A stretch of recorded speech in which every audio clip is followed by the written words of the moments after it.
Kyrgyzstan is renowned for its natural beauty, so neighbouring Uzbekistan is famous for its spectacular Silk Road architecture.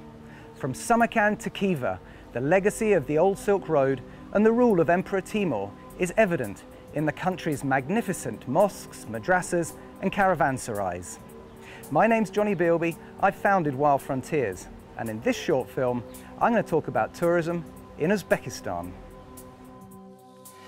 As the world's only landlocked country surrounded by landlocked countries, Uzbekistan needs things other than traditional beaches to attract the visitor, and it does, in abundance. From Iran to India, Islam has given the world some of the most spectacular architecture there is, and nowhere is this more evident than here in Uzbekistan. The mosques and madrasas of Samarkand are as exquisite as any buildings anywhere on earth. The old walled town of Khiva, a veritable living museum, is an entire town of imposing buildings echoing history. And in Bukhara, probably the most important of all Silk Road towns, the soft, earth-coloured forts, squares, domes and towers are all guaranteed to carry the visitor back to a very different time. The capital of Uzbekistan is Tashkent. Formerly the Soviet Union's fifth largest city, Tashkent is a surprisingly quiet place with large leafy parks, cafes and some excellent hotel options. But Tashkent is usually only the start or end point on a tour through Uzbekistan. And if you're travelling overland from Kyrgyzstan and the Fergana Valley, you'll likely as not first visit Kirkand, the former royal khanate or kingdom and home to an impressive palace. But according to Robert Byron, author of The Road to Oxiana, all travellers that venture through Central Asia have one goal in mind: to see the splendours of Samarkand. Centre of the universe, mirror of the world, garden of the soul, jewel of the East, pearl of Islam, Samarkand has had writers and poets waxing lyrical for over 2 millennia. And for good reason.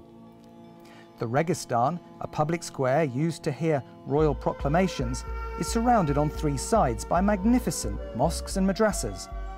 The huge Bibi Qayyum Mosque was the largest in the world when it was built at the end of the 14th century. Emperor Timur's tomb has exquisite carvings and delicate gold inlay.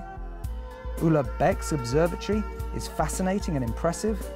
And the Shari Zindar, also known as Street of the Dead, is another atmospheric site. Moving along the Royal Road, perhaps travelling through Shahrazabs and the birthplace of Emperor Timur, you'll come to Bukhara. Personally, my favourite town in the country, if not the whole region, Bukhara is a sleepy place, easy to walk around and just brimming over with magnificent sights.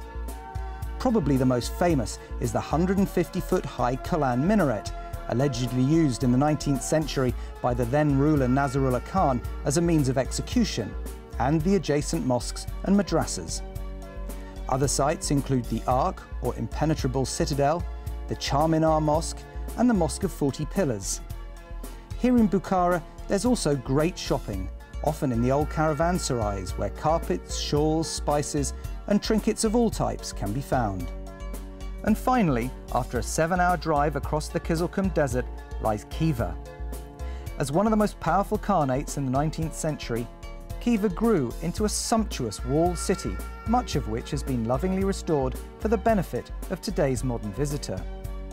To watch sunrise over the old town is one of travel's great experiences. But it's not all about ancient monuments. Uzbekistan has some beautiful hills and mountains, the quite extraordinary and fascinating Aral Sea, and the famous modern art collection at Nukus.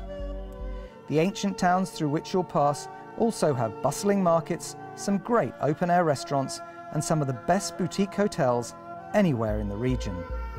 Although you might find more tourists here than you will do in some of the neighbouring countries, for anyone with an interest in history and culture, Uzbekistan is simply unmissable.